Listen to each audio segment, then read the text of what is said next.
Assalamualaikum warahmatullahi wabarakatuh. Ketemu lagi bersama saya Waalaikumsalam Doni warahmatullahi wabarakatuh. Harisardi di channel Sharing Quran Media, teman-teman ya. Udah lama kita nggak buat konten kayak gini, buat konten ya kita sharing sama teman-teman yang insya Allah menginspirasi buat kita dan insya Allah bisa menjadi motivasi untuk kita menjadi lebih baik ya teman-teman ya. Oke, sebelum kita ke pembicara, jangan lupa untuk dukung terus channel ini, channel Sharing Quran Media dengan cara like, share, komen, dan subscribe teman-teman. Oke, hari ini kita akan ngobrol dengan Kak Fadia ya, Kak Fadia. Kak Fadia, assalamualaikum. Waalaikumsalam warahmatullahi wabarakatuh. Gimana nih kabarnya Kak Fadia?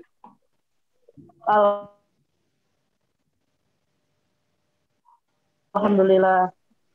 Oke, baik ya. Nah, hari ini kita akan ngobrol-ngobrol sama Kak Fadia. Nanti Kak Fadia akan menyampaikan sesuatu yang sangat bermanfaat untuk kita ya, insya Allah ya.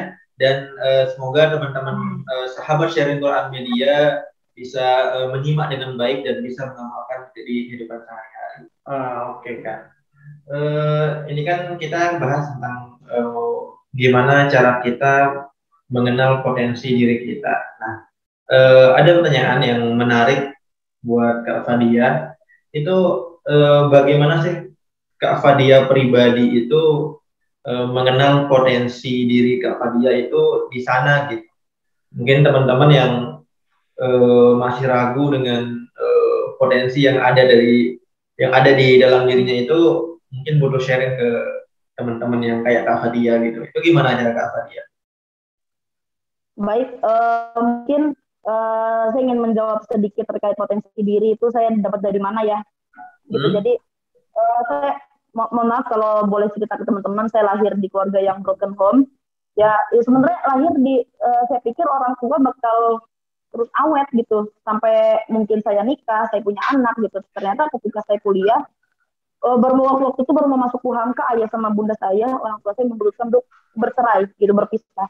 Saya juga nggak tahu alasan pastinya, tapi juga mungkin itu yang terbaik untuk mereka daripada dilanjut tapi berantem terus ya kan gitu. Nah, saya tumbuh di keluarga yang seperti itu.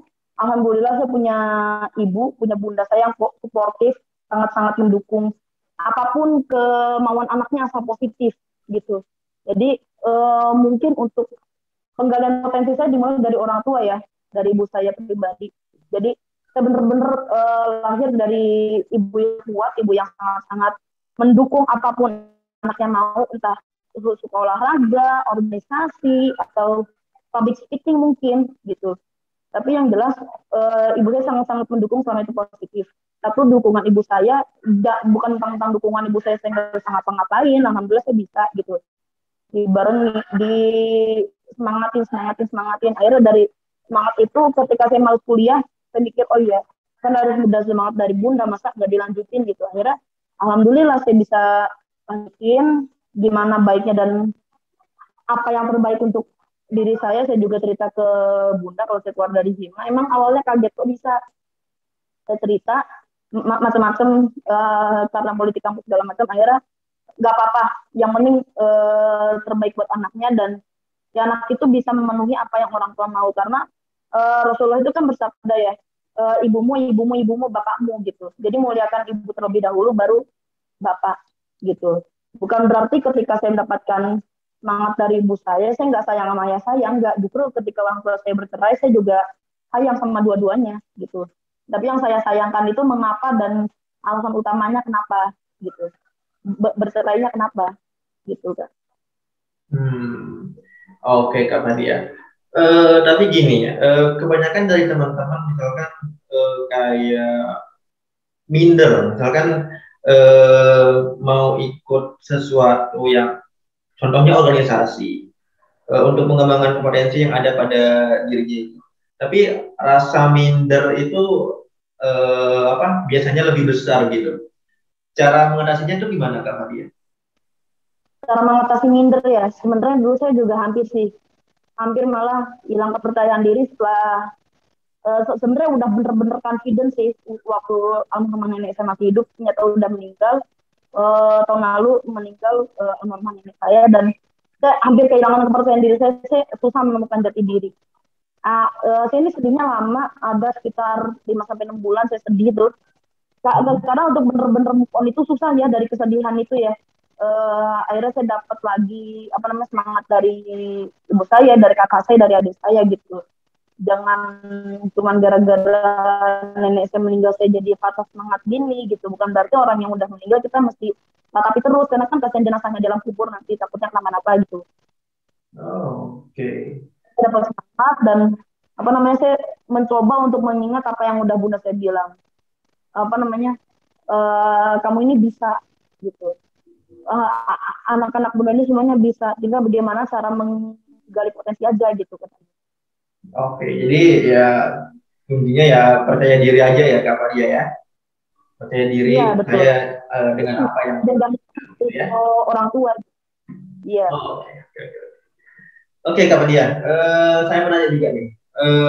Kak Fadia kan ikut banyak organisasi ketika pas perkenalan nih. Nah, apakah Kak Fadia nggak kewalahan gitu kan?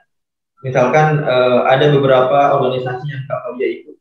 Cara membagi misalkan baik itu cara membagi pikirannya, membagi waktunya, itu bagaimana Kak Fadia? Untuk membagi waktu saya pribadi apa namanya sebenarnya gak gampang ya Kak Doni juga karena pernah di Hima itu saya hampir keteteran tugas apa namanya Hima gara-gara tugas kuliah. Cuman alhamdulillah saya punya teman-teman Hima yang dulu baik-baik kayak kalau saya boleh sebutin tuh kami ada bagus gitu. Jadi mereka berdua ini teman-teman Hima yang benar-benar sangat membantu ya. Gitu. Jadi ketika saya benar-benar sorry banget nih ini apa namanya aku nggak bisa. Oh ya nggak apa-apa, minta tolong aja sama bagus atau biar aku yang buat gitu.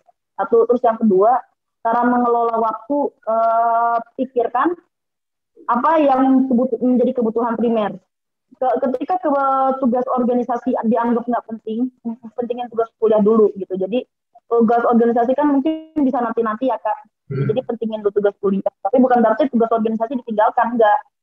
Pentingin dulu, minta izin sama teman, sorry, apa namanya aku mau ngerjain tugas ini. Ntar kalau misalnya butuh bantuan bilang ya, soalnya aku mau ngerjain tugas kuliah gitu. Ya pasti teman-teman akan ngerti kok, pasti teman-teman paham. Jadi ketika saya IMM pun pernah ada beberapa rapat yang tertunda, ada beberapa rapat yang terbengkalai, dan saya saat itu juga benar-benar mohon maaf sama teman-teman kader karena saya belum bisa menjalankan amanah dengan baik. Jujur, ketika saya berorganisasi gini belum belum merasa jadi organisator yang baik gitu kan, tapi berusaha untuk menjadi baik untuk teman-teman. Bukan terbaik untuk versi saya, tapi terbaik untuk versi teman-teman gitu kan. Oke, oke, oke, oke. Eh, Oke, sekarang kita ngobrol ini masalah lebih kita kerucutkan lagi potensi nih tentang potensi. Cara menggali atau mencari tahu apa sih potensi yang ada di dalam diri kita itu. Cara mencari tahunya itu gimana sih Kak? Cara mencari tahu ya, potensi dalam diri itu ketika kita masih kecil itu kita suka melakukan apa sih? Gitu biasanya kan kalau anak kecil itu kan suka ada eksplorasi kan kayak misalnya iniin tanaman, apa namanya bercocok tanam, terus misalkan kayak apa namanya melakukan hal-hal kecil kayak kita bisa bermusik atau misalkan jago di bidang MTK atau apa itu dari kecil. Sebenarnya orang tua ini berperan penting ya gitu. Jangan lupa tanya orang tua kalau kita bingung potensi apa, tanya orang tua karena orang tua lebih orang tua nggak ini gimana nggak tahu gimana ya kita coba ingat kejadian masa kecil apa sih yang kita sering lakukan sampai sekarang yang bener-bener jadi hobi misalnya kayak renang kayak olahraga atau bakat di bidang keagamaan kayak hobi baca Quran gitu itu kita ingat-ingat aja oh masa kecil saya pernah ini gitu. Kalau misalnya masa kecil saya pernah ini ketika orang tua nggak tahu atau orang tua mungkin lupa karena keterbatasan umur coba dari kita sendiri nginget-nginget gitu misalkan dari kecil saya suka ngomong depan kaca gitu jadi waktu masih kecil TK itu tuh malah sering dibilang aneh sama kakak saya gara-gara ngomong depan kaca itu sering dibilang aneh tapi saya nggak menghiraukan apa perkataan kakak saya karena apa karena apapun kata orang ya itu kan nggak ada untung dan nggak ada ruginya buat kita gitu jadi ya udah kita gali potensi kita di situ dan kembali ke poin pertama jangan lupa minta izin dari orang tua, biar kata orang tua nggak tahu, biar kata orang tua nggak mau tahu atau lupa. Jangan lupa minta doa restu sama orang tua kalau kita benar-benar apa namanya bisa melakukan itu dan kita ingin eksplor lebih jauh gitu. Oke. Oke Kak, ini terakhir ya Kak ya, buat teman-teman itu tips dan pesan dari Kak tadi ya, buat teman-teman yang misalkan yang lagi menggali potensinya terus belum ketemu, atau motivasi dari Kak Fadia biar nggak minder lagi atau apa. Tips dan motivasi ya. Jadi tips yang pertama itu jangan lupa teman-teman itu apa namanya banyak-banyakin kegiatan yang mengandung potensi yang baik ya teman-teman. Jadi bukan potensi yang buruk gitu. Lakukan hal-hal positif sama itu menjadi potensi yang baik. Misalkan potensi di bidang akademik nih teman-teman pernah juara 1, 2, 3 atau jadi peringkat sekolah atau punya prestasi yang lain gitu. Itu dari situ kita lihat misalnya punya banyak piala di rumah, lihat oh saya mampunya di sini, ketika kita lupa sama potensi kita apa.